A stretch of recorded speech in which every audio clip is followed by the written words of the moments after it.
¿qué le preocupa a la familia empresaria? No a los protocolos ni a los mecanismos. ¿Qué preocupaciones tiene la familia del común? La familia del común tiene preocupaciones que tiene empresa, además de con quién se casa su hija, de si viene en una unión marital de hecho, de qué va a pasar con mi empresa, a mi hijo no le gusta esto, cómo va a ser la sucesión de mi cargo, cómo voy a hacer la sucesión de conocimientos. Entonces, yo creo que es a partir de esas vivencias cotidianas que podemos empezar a hablar, porque son aspectos que todo el tiempo les preocupan a las familias empresarias y que la gente no sabe que eso lo hace un abogado, ni lo hace un family office, ni un equipo financiero, porque hoy en día es tantas las preocupaciones, o son tantas las preocupaciones de la familia respecto a la empresa, que prefieren tratarlo como, nosotros decimos vagamente, como una miscelánea. Entonces, todo se queda en casa, todo se resuelve entre familia, el primo hereda el poder, y las cosas hoy en día ya no funcionan así, porque resulta que más del 50% de las empresas colombianas son familiares.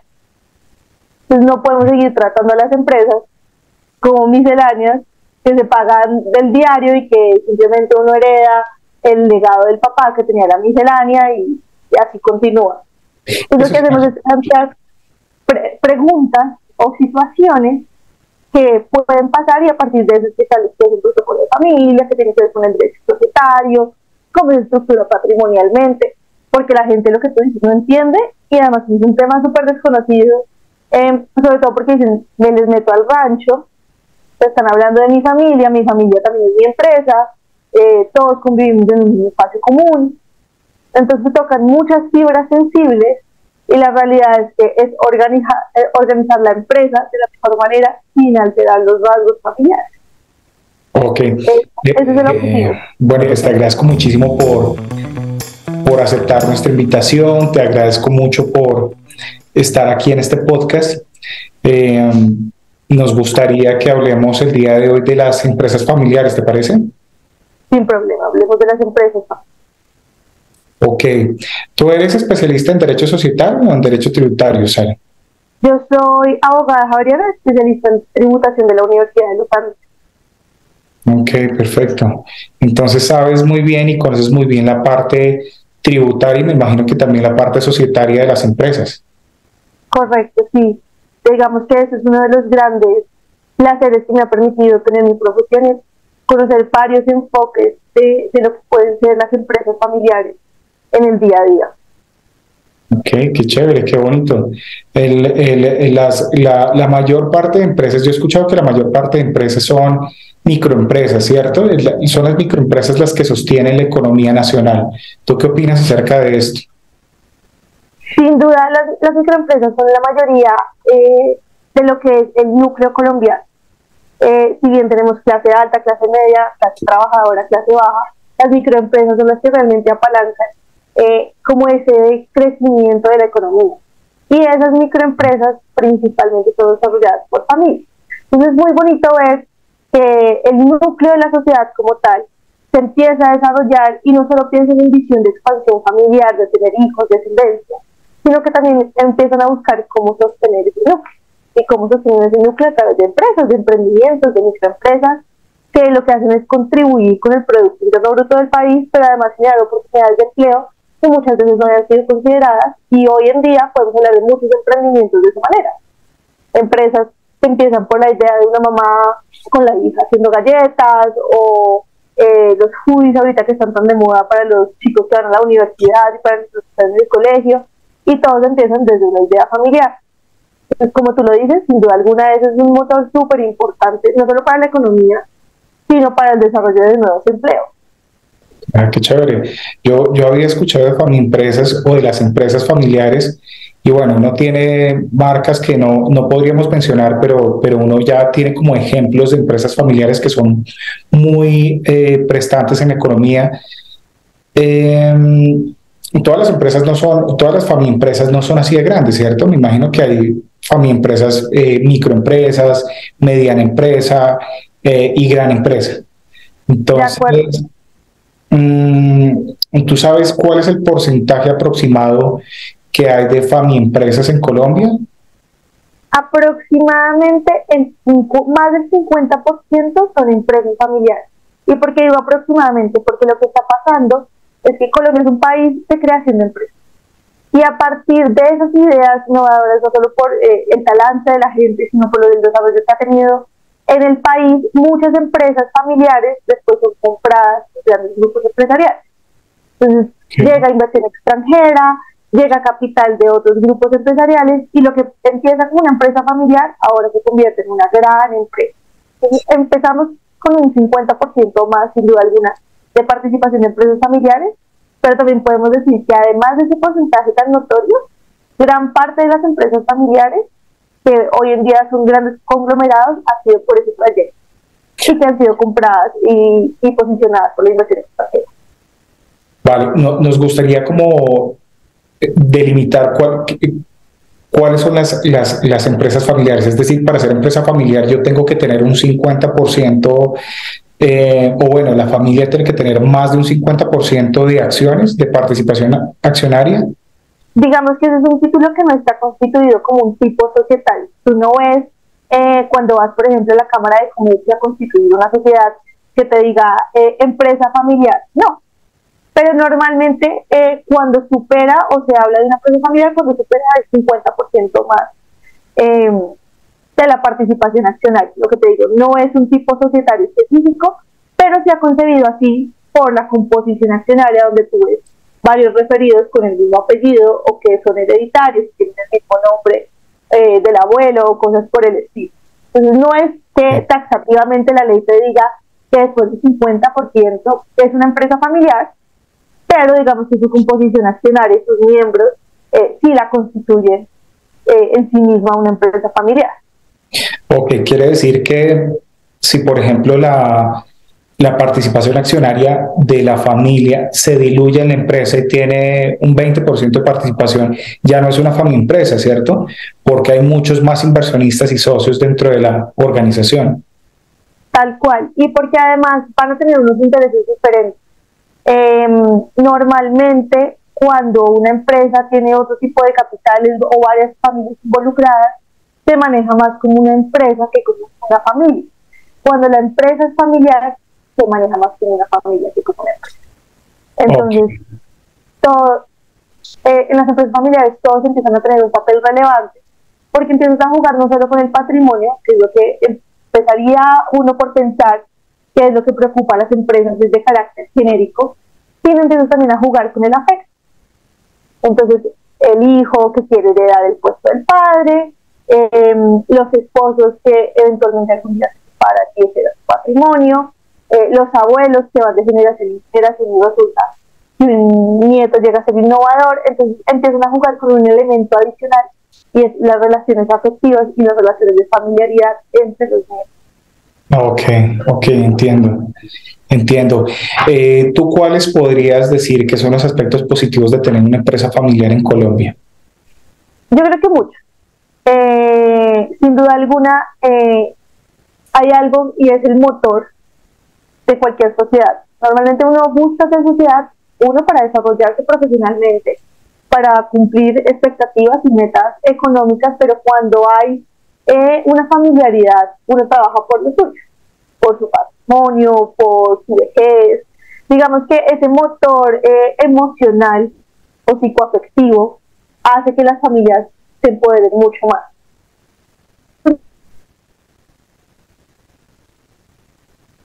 Otras ocasiones que, no sé, se quedan hasta las 8 de la noche, 9 de la noche, los zapateros haciendo zapatos, produciendo ropa, empacando bolsas de emprendimiento y no lo sienten como un trabajo porque es un proyecto familiar. Porque están dispuestos a construir en equipo. Cuando hay varios socios, varios participantes dentro de una sociedad, toca poner de acuerdo los intereses de todos.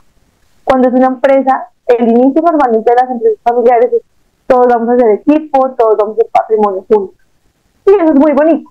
Eso permite un impulso, digamos que económico, pero también procesal, entendiendo el procesal como, no como el derecho procesal, sino como el proceso de creación de empresa mucho más acelerado, porque tienen un proyecto común.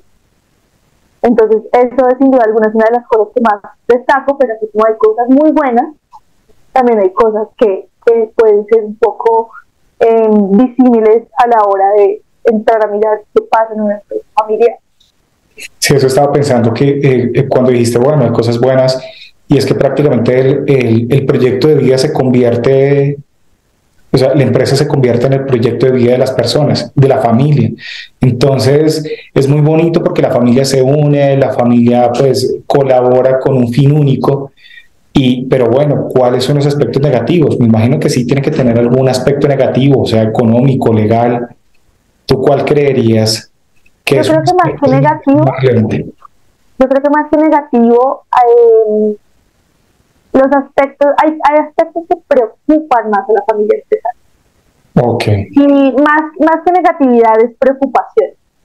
Porque como tienen ese factor psicoafectivo o emocional, tienen que pensar estrategias y repensar modalidades, mecanismos para adelantar las metas sin alterar las relaciones familiares, o por lo menos sin alterarlas, digamos, de una forma significativa. Entonces, se viene el versus de la actividad empresarial que yo tengo que desarrollar, busco cumplir unas metas comerciales, económicas, de rentabilidad, pero adicionalmente tengo que suplir unas necesidades sociales para buscar cómo tengo mecanismos eficientes de comunicación, cómo hago una buena repartición de mis actividades, de los rangos, de la carrera familiar, por si queremos llamarla de alguna manera, y eso implica mezclar diferentes miembros de la familia.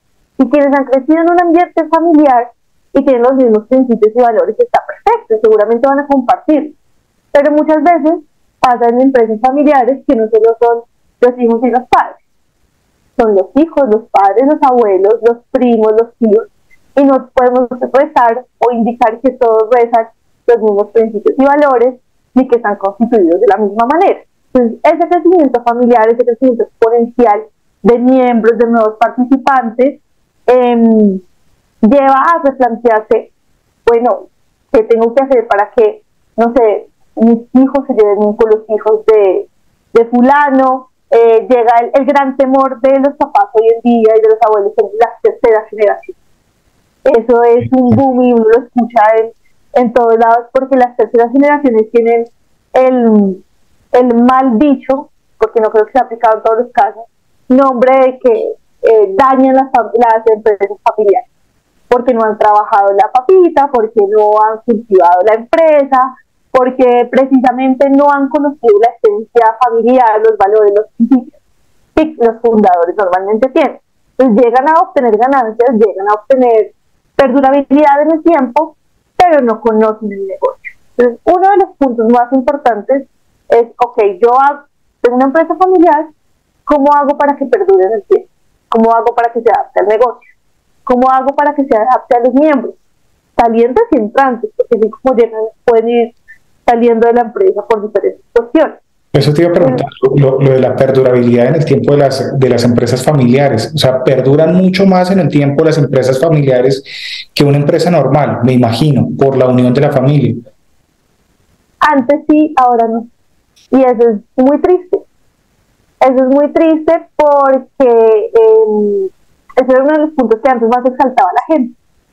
Soy el hijo del zapatero, que mi abuelo fue zapatero, que mis antecesores fueron zapateros. Y la realidad es que en la medida en la que vas adicionando más elementos a la ecuación, pues es más difícil ponerlos a todos de acuerdo.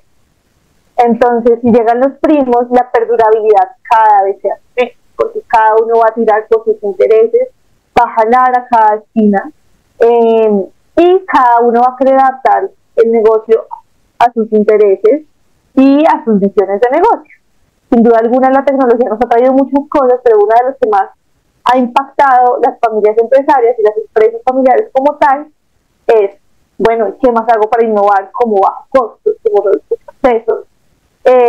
Y muchas veces no se compaginan con los estándares, ni con los valores, ni con muchas cosas que anteceden esa creación de la empresa. Entonces, antes hablábamos de que las empresas familiares duraban por mucho más tiempo, que eran, digamos que longevas en su existencia, pero ahora llegamos a necesitar mecanismos de regulación de esa relación familiar.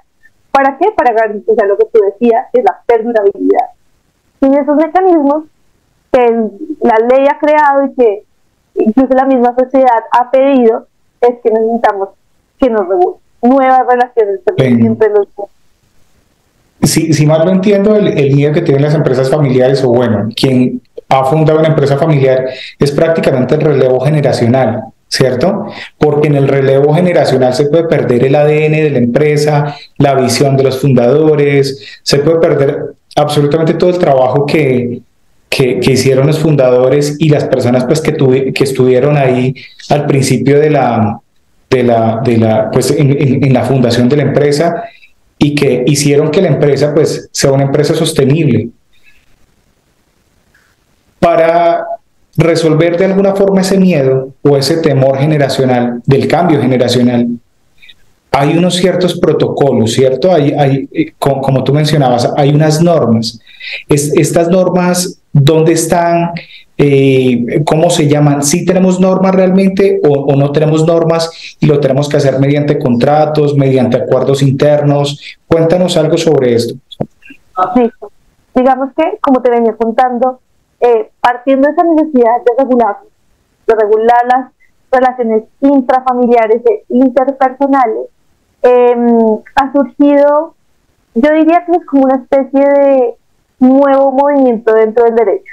¿Por qué? Porque no es precisamente que se haya creado una ley que regule la familia, más allá del derecho de familia, que es otra cosa completamente distinta, que la gente normalmente lo relaciona. Entonces, empresas familiares con derecho de familia. Si bien pueden tener cosas relacionadas, el derecho de familia estudia las relaciones de filiación, padre, madre, paternidad, la adopción, el matrimonio como un contrato social, otro tipo de las sucesiones, por ejemplo, las relaciones entre hermanos, pero la regulación de las empresas familiares se abstrae un poco más y se vuelve un tema más que todo societario con gestión patrimonial, porque lo que al final mueve la empresa en sí mismo es cómo están distribuidos sus activos, cómo generamos rentabilidad, cómo generamos perdurabilidad. Entonces, a partir de lo que tú mencionas, sí existen mecanismos, no son mecanismos que tú digas están estructurados de la siguiente manera y uno puede dar aplicación única y exclusivamente para las empresas familiares. Hay ciertos mecanismos que se han creado, que se llaman mecanismos de gobierno familiar, y cada uno de ellos tiene una finalidad. Así como tú dices que uno de los flagelos más grandes o de los puntos a atacar es el tema del relevo generacional, hay otras preocupaciones. Por ejemplo, hay familias, solo como por traer a colación un tema adicional, hay familias que no tienen descendencia. Mis hijos, pero mis hijos no quieren tener hijos. ¿Qué va a pasar con la empresa? O resulta que tengo una hija, mi hija va a heredar, es hija única, pero no me cae bien el esposo y yo no quiero que él tenga nada que ver ahí. Entonces, esas relaciones interpersonales deben regularse de manera diferente. Hay asambleas de familia, ese es un mecanismo, hay consejos de familia y hay protocolos de familia. Ok, es muy completo. Sí, no solamente documentos, sino también las asambleas. Qué bueno. Sí, sin duda alguna, regulan temas diferentes. Por ejemplo, como tú mencionabas, las asambleas y los consejos de familia pueden incluso coexistir, no son excluyentes entre sí. Y su función principal es ser cuerpos colegiados para que sean un puente de comunicación y de toma de decisiones. Entonces, ¿qué pasa? Muchas veces pasa que uno de los tíos es el presidente de la junta directiva y entre los hermanos o entre los bandos, que es lo que deberíamos evitar que se formaran, empiezan a haber rivalidades. Pues yo no hablo con este, yo no hablo con este, y la empresa se va quedando por la falta de decisión, porque como yo opto por una posición, digamos que poco asertiva frente a la comunicación, necesitamos cuerpos colegiados que actúen y le permitan a la empresa fluir más allá de las relaciones interpersonales.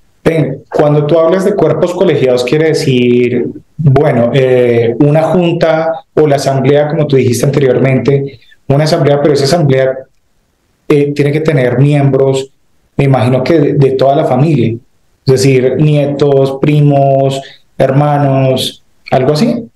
Hay muchas formas de hacerlo. Y eso también es una de las grandes ventajas que nos ha dado el hecho de que no sea taxativo y normativo como tú lo indicabas.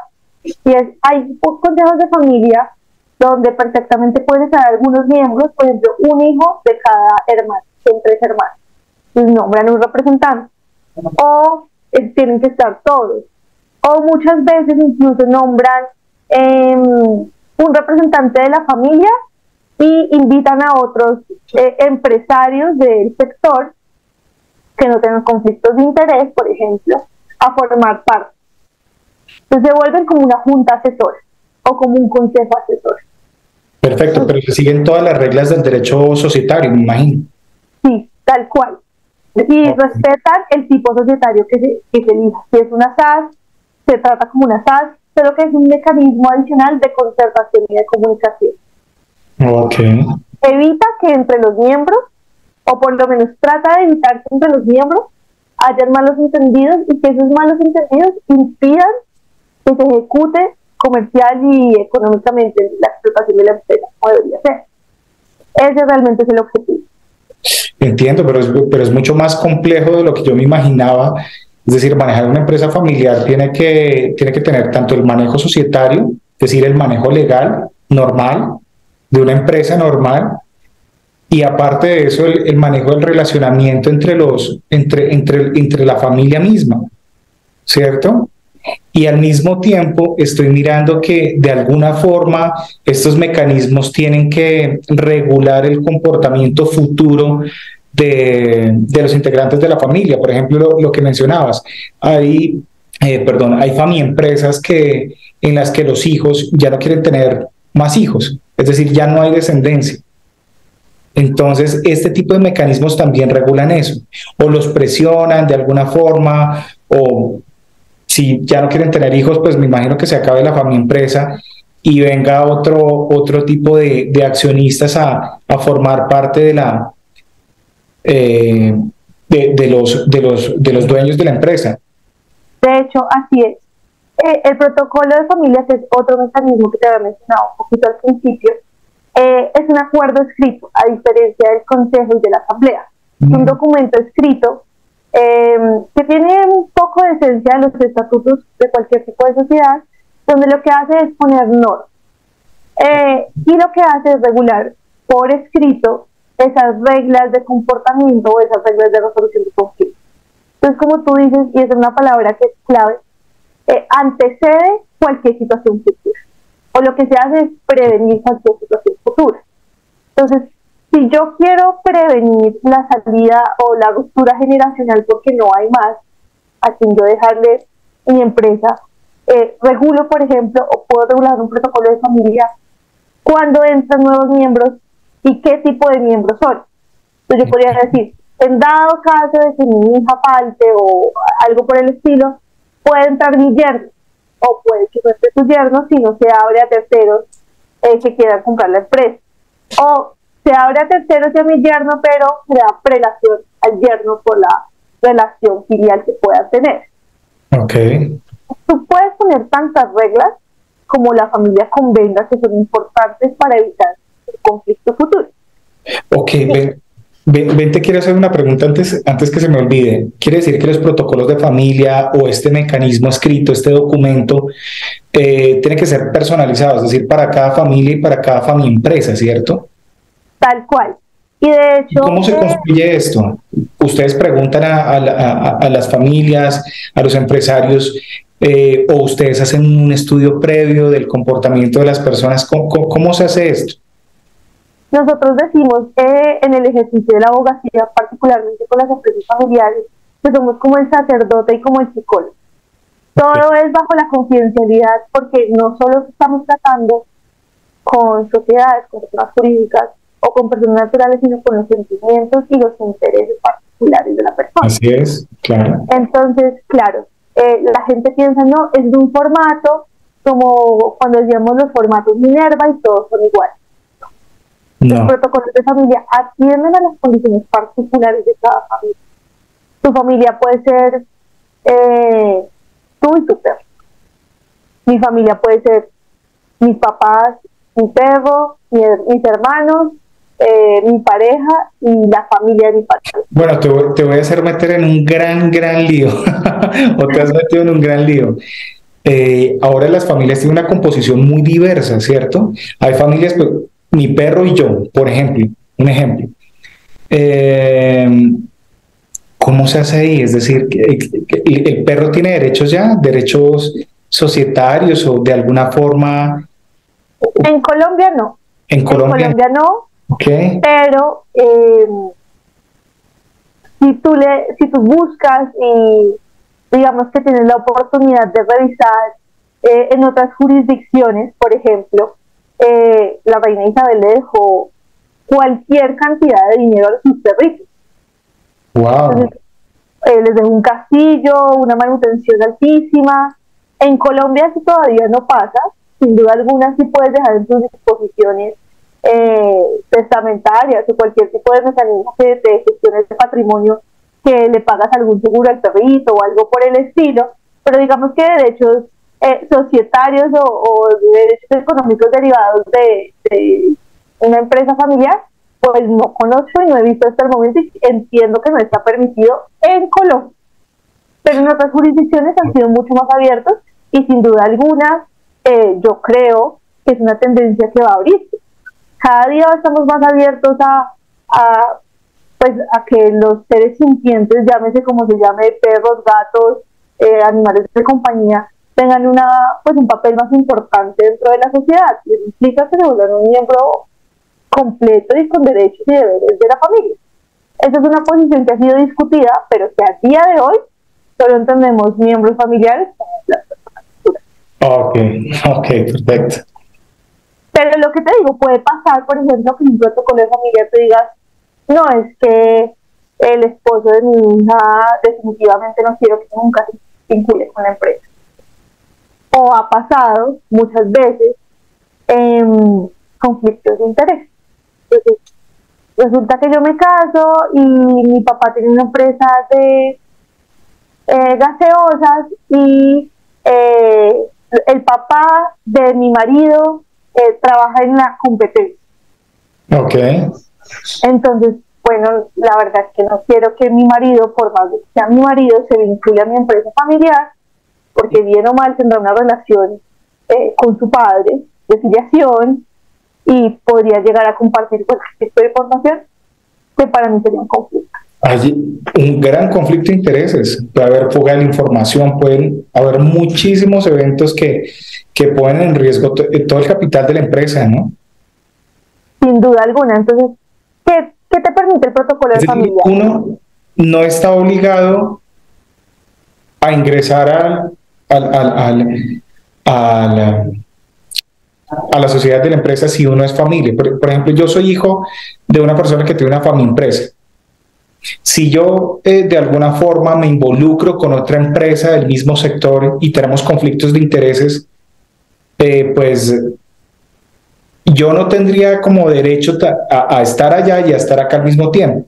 Es decir, ellos sí tienen derecho como a excluirme de alguna forma, a decir, no, mira, tenemos conflictos de intereses y en estos protocolos de familia vamos a hacer una cláusula que permita resguardar esos conflictos de intereses. ¿Eso se puede hacer? Sin duda sí, y de hecho es uno de los más pedidos. Hay muchos Okay. tipos de cláusulas, pero digamos que la prevención frente a los conflictos de interés es una muy grande. Okay. Porque, como dice el dicho, caras vemos, corazones no sabemos, y no pensando mal de las personas, sino no conocemos el trasfondo. Yo no conozco ni quién es tu tío, ni el tío segundo, ni los abuelos paternos que viven en el pueblo. O sea, hay muchas relaciones que uno no termina de conocer.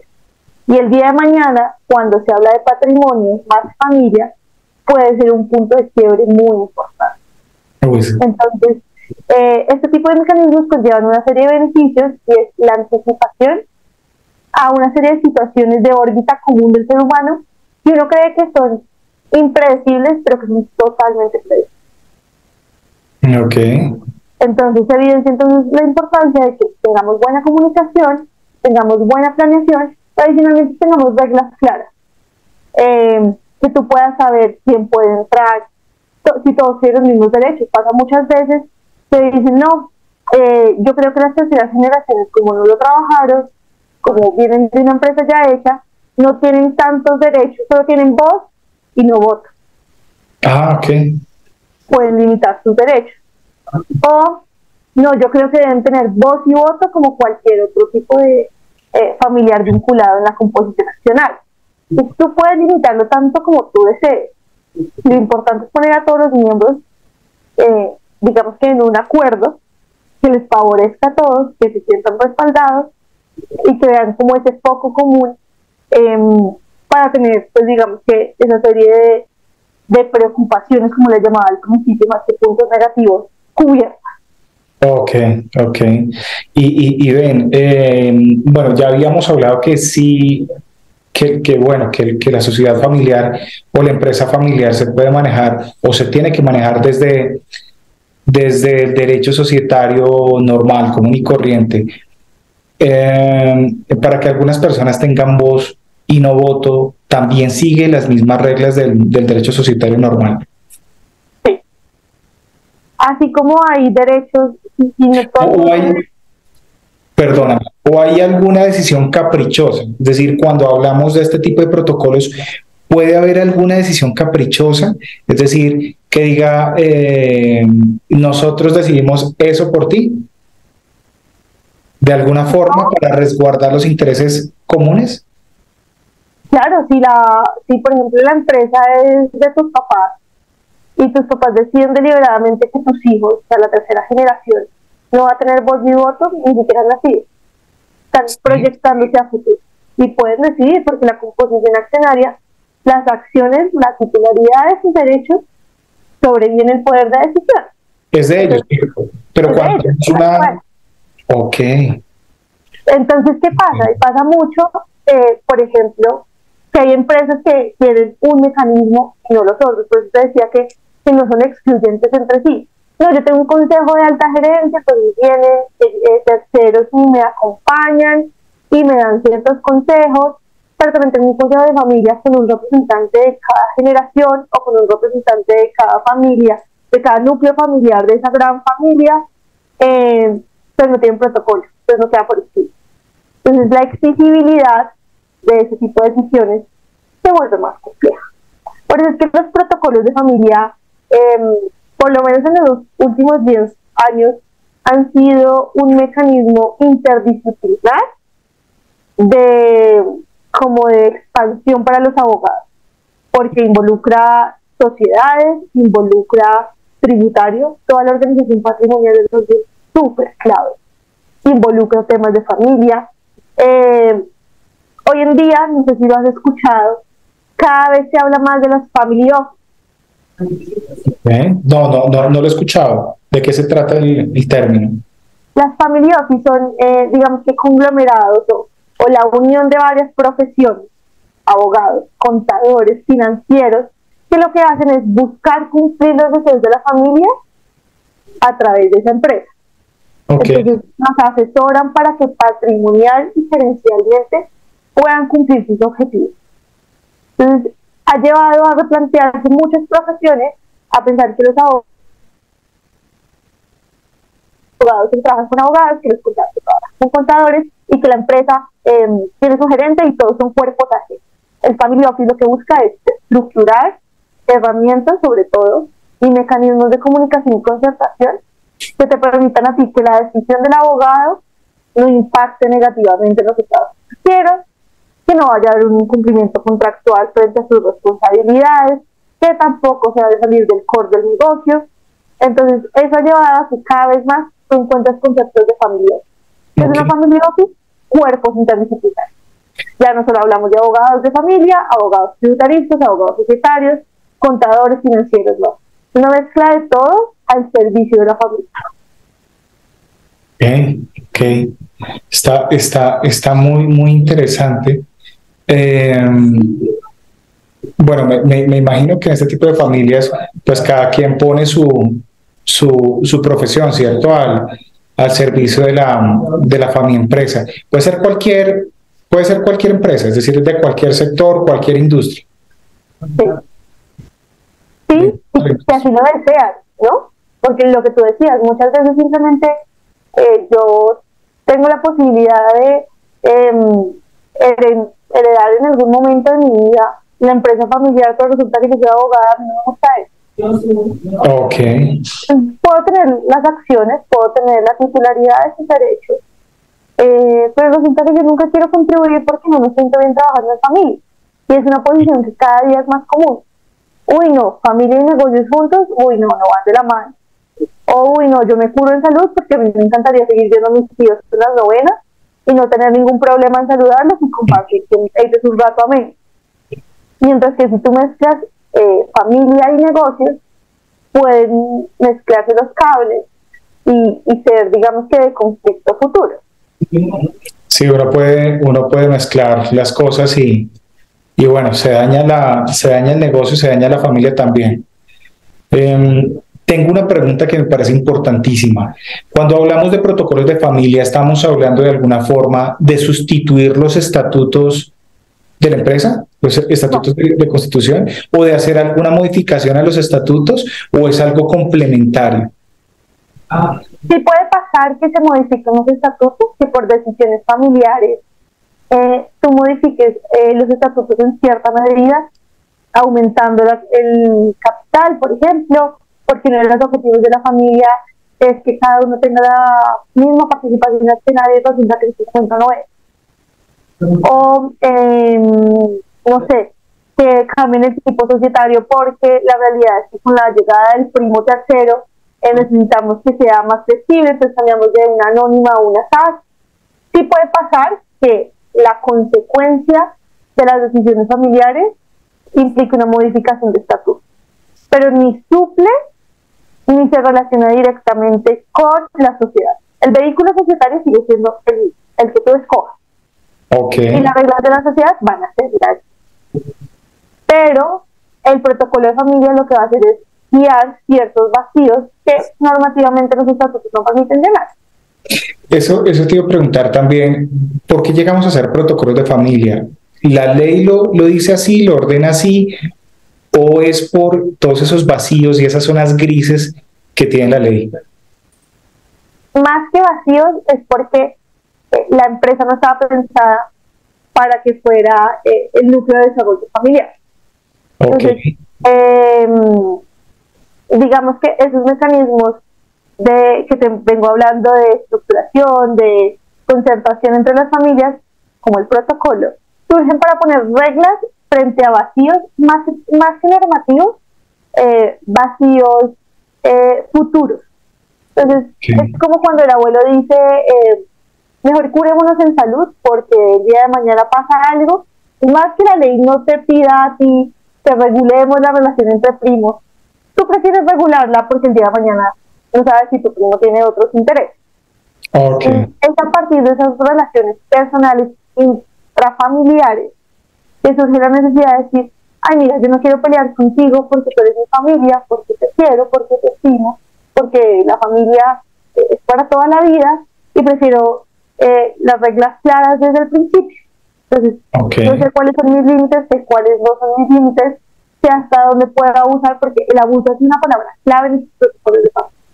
Entonces, es algo que lo primero que preguntamos es, ok, tú hiciste esto, tomaste una decisión arbitral. ¿Es algo que le harías a un socio que no fuera familia? No, porque me puede demandar. Ah, claro. Pero entonces, como es familia, hay un abuso de confianza, hay una cercanía.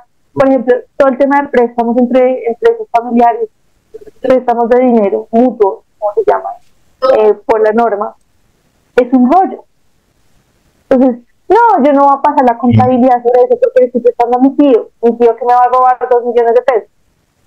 Pues no. Sí, eso también me estaba preguntando, como bueno, hay personas que necesitan plata o bueno, tienen una economía terrible y pueden como estar pidiendo de la empresa, ¿cierto? Préstame, y pasa sobre todo en las cooperativas. Me he dado cuenta en cooperativas que conozco que son familias, prácticamente pasa eso. Necesito para comprar un carro, un vehículo, cojo de acá. Necesito para comprar mi apartamento, cojo de acá. Y finalmente, como es familia, a veces ni siquiera se cobran los intereses, ni siquiera se cobra el capital. De alguna forma se le puede cobrar o se pueden constituir, me imagino, algunos delitos en este tipo de manejo, ¿cierto? Sin duda, de hecho, tributariamente hay un interés presunto. Y es que mínimo le tienes que cobrar el interés pactado en el estatuto tributario. Okay. Y así hay muchos tipos de relacionamientos que no se establecen. Entonces, cuando tú vas a ver los estados financieros, resulta que no reflejan la relación contable real de la sociedad. Entonces, no, es que fulanito le prestó al tío, pero eso no, porque eso es una plata de... Entonces, eso es otra cosa que pasa mucho. Piensan así, como yo tengo el 33.3% de la sociedad, pues prácticamente le estoy prestando de mi plata. Okay. La plata de la sociedad, y si tú ya la aportaste, es plata segura. Entonces lo que tienes unos derechos sobre esa plata aportada, y la sociedad en el momento en el que produzca rendimiento, perfectamente te va a retornar y tú puedes hacer con esa plata lo que mejor te parece. Pero mientras tanto, uno pasa mucho que se empieza a bajar el capital, a reducir, porque empiezan a hacer cuentas ligeras familiares que sobreponen la sociedad. Okay. Entonces, eso pasa un montón. Otra situación, por ejemplo, que te pongo aquí de presente es, no sé, el hecho de que no tengan, por ejemplo, todos la misma visión de negocio. Entonces, resulta que llegan las terceras generaciones, toda la vida la empresa se ha dedicado a hacer zapatos y ahorita vamos a comprar drones.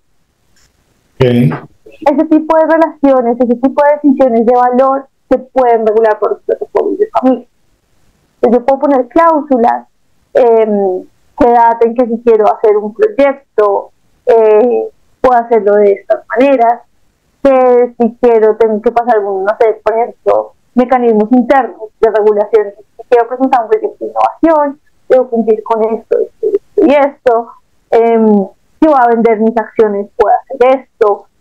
Eso es lo que hace un protocolo de familia. Volver exigible, volver claro y sobre todo diáfano para todo. El hecho de que tengan, nosotros lo llamamos normas de juego claras, como un monopolio. Y en la medida en la que tú sepas cómo comprar las casas, cuándo puedes comprarlas y a quién se las puedes vender, pues es más fácil hacer negocio. Esa es la realidad, los protocolos y sobre todo los mecanismos de gobierno familiar. Me imagino que también, bueno, los protocolos son una excelente herramienta. Hemos mirado que son una excelente herramienta para regular el comportamiento societario entre las familias, pero me imagino que también tengan sus debilidades de alguna forma, o bueno, en alguna parte, si hay un protocolo establecido, un protocolo de familia, en mi empresa, un ejemplo, hasta va a tener algún límite, ¿cierto? O en algún momento yo voy a poder cambiar ese protocolo de familia. Tú puedes modificar el protocolo de familia, sin duda alguna lo puedes modificar. ¿Cuántas veces quieres? Sí, y lo puedes mejorar, y le puedes poner y le puedes quitar. Afortunadamente, digamos que no es a pesar de que es un mecanismo privado y que es vinculante para las partes que lo firman, no tiene tantas prerrogativas para, por ejemplo, una escritura pública y temas de notario y cosas por el estilo. Digamos que son más accesibles las modificaciones. Okay. Pero sin duda alguna, de hecho, deberían mutar en el tiempo porque la realidad de la familia hoy en día no puede ser la misma realidad de 50 años. Es muy dinámica, va cambiando. Sí, así es. Entonces, lo que busca el protocolo es darle regulación a lo que en ese momento esté pasando. De hecho, hemos tenido la oportunidad de ver protocolos de hace 10 años. No tiene nada que ver con lo que hoy se presupone, con las preocupaciones que hoy en día la gente tiene, que muchas veces son las mismas de hace 10 años. Okay. Los miembros han cambiado, entonces resulta que todos los accionistas fundadores, resulta que todos se murieron. Okay. Puede pasar. Ven, ¿y quién vigila esos protocolos, el cumplimiento de todo lo que está escrito en los protocolos? ¿Quién vigila eso? ¿Toda la familia, cualquier miembro? Tú escoges, normalmente. Eso lo llamaríamos como una albacea, pero eso tiene un nombre particular, ni oficial de cumplimiento, o sea, que es la persona que tú designes o un cuerpo colegiado. Entonces, Podemos hablar del consejo de familia, si se está cumpliendo o no se está cumpliendo. Podemos hablar de una persona que se encargue del cumplimiento y del rigor y se hablan en las asambleas que realiza la sociedad. O las asambleas de familia también puede ser una manera de estructurarlo. Lo importante es que quede delimitado en este protocolo, que el mecanismo de cumplimiento va a ser ese. Hay muchas formas, lo que te digo, diferentes cuerpos colegiados, puedes nombrar una persona, puedes nombrar un tercero, que yo no, la verdad es que yo no quiero que, no confío en ningún miembro de mi familia, prefiero que sea un tercero el que se encargue de velar que sea suficientemente cumplido lo que yo predispongo. Entonces, ese realmente es la forma en la que debería operar, dependiendo de los intereses de cada familia y las relaciones, como mejor lo puedan plantear. Una cosa que tú decías muy importante es, bueno, pero debe tener algo malo. Claro. Más que malo es, no, la estructuración de un protocolo de familia es un proceso, uno, largo y dos, costoso. Porque, como te decía, implica profesionales. No puedo decir que altamente costoso de protocolos de familia que varían desde complejidad 0 hasta complejidad 10. Pero en la medida en la que las relaciones son más complejas, hay más activos vinculados, hay más estructuración patrimonial, resulta que no solamente tienes que tratar con las situaciones en el extranjero, entre más elementos le metes en la ecuación, va a salir más cuantioso. Necesito Me imagino. necesito un abogado, necesito un economista, necesito un coach generacional. Entonces, en la medida en la que esto se va estructurando y complejizando, pues vamos metiendo más actores en la cosa. Entonces, es un mecanismo muy bueno, es un mecanismo que yo recomiendo, pero yo creo que es una inversión, y es una inversión a futuro. Pero para toda inversión, pues si tú le preguntas a una persona que tiene la disponibilidad presupuestal, pues no le va a parecer costoso. Pero si no la tienen, de pronto no lo van a ver tan importante y a futuro sí les puede salvar de algún problema mayor. Sí, sí, realmente me parecen importantes los protocolos de familia y generan una seguridad jurídica interna. Es decir, son los lineamientos, es la hoja de ruta por la cual los miembros de la familia y de la empresa pues tienen que transitar, ¿no? Sí. Pero bueno, ¿qué haríamos o qué haría la junta o la familia o la empresa si alguno de los miembros incumple los protocolos de familia? ¿Hay algo así como que lo llame como un título ejecutivo? Es decir, no me pagas, entonces ejecuto el título.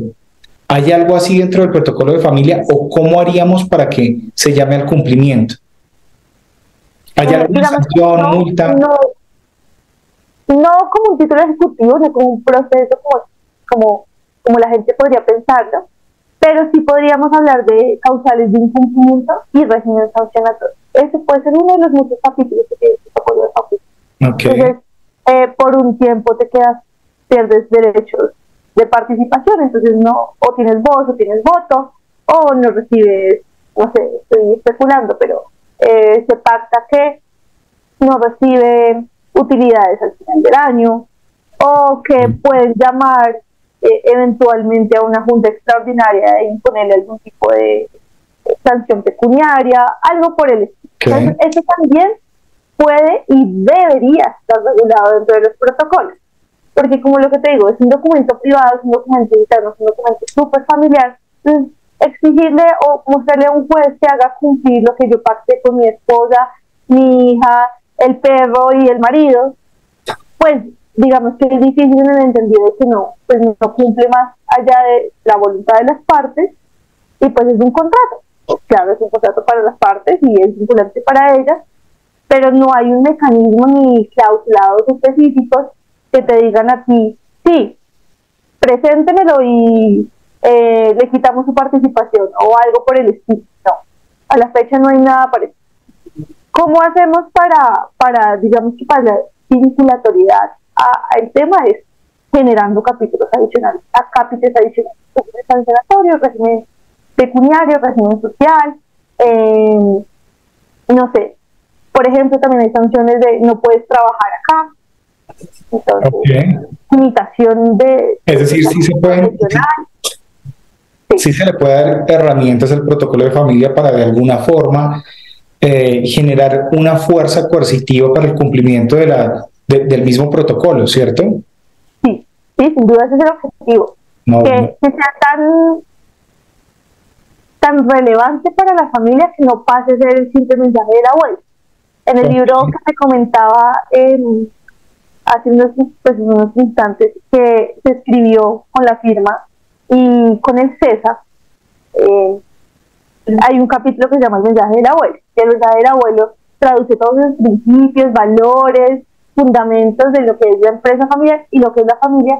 Pero más allá del mensaje del abuelo, yo necesito mecanismos que a mí me amparen lo que estoy llenando.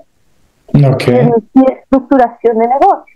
El mensaje del abuelo también se puede perdurar a través del protocolo de familia, compartiendo, haciendo campañas de socialización. O sea, no solamente podemos hablar de dinero ni de dinero.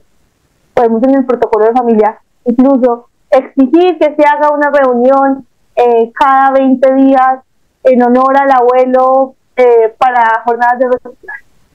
O sea, cosas que vayan hasta los valores propios y únicos de cada familia, pero también hay que darle bien, como bien diríamos los abogados. Sí, claro que sí. Se le dan a partir de un régimen sancionatorio y de ciertas penalidades que sientan, digamos, una fuerza, como tú mencionabas, poco coercitiva sobre ese incumplimiento eventual que pueden tener frente al acuerdo. Sí, me imagino que también hay algún procedimiento sancionatorio interno, pues para hacer que esos protocolos se cumplan, ¿no? Así es. Ok. ¿Qué nos recomendarías realmente ya para cerrar con esta parte de los protocolos de familia? O bueno, con todos los mecanismos, porque no solamente son los protocolos, ¿cierto? Es como una combinación. Tú estabas diciendo la asamblea o la junta, algo así entendí, en los protocolos escritos también de familia. Bueno, ¿qué nos recomendarías? ¿Qué crees que es importante, valioso y de oro para recomendar en este podcast? Yo creo que se reproduce el mensaje de que entre más claras estén las reglas, mejor familiaridad va a ser. Ok. Entre más diáfano sea para todos el hecho de que se hagan las cosas de cierta manera, menos conflictos vas a tener.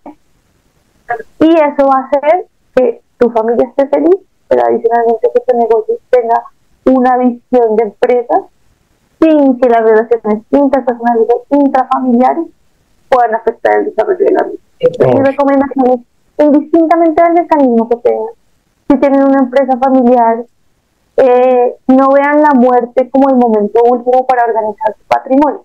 Eso lo hablo de reglas al interior de la sociedad, sino también pasa mucho y después ojalá lo pudiéramos ver en otro capítulo.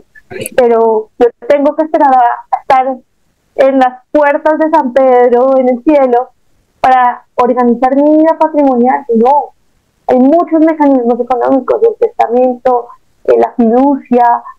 Entonces, dejemos todo organizadito en vida para que después no tengamos más problemas cuando ya no estemos en este. Sería buenísimo ver esto en otro podcast, en otro capítulo. Está muy interesante. Está muy interesante.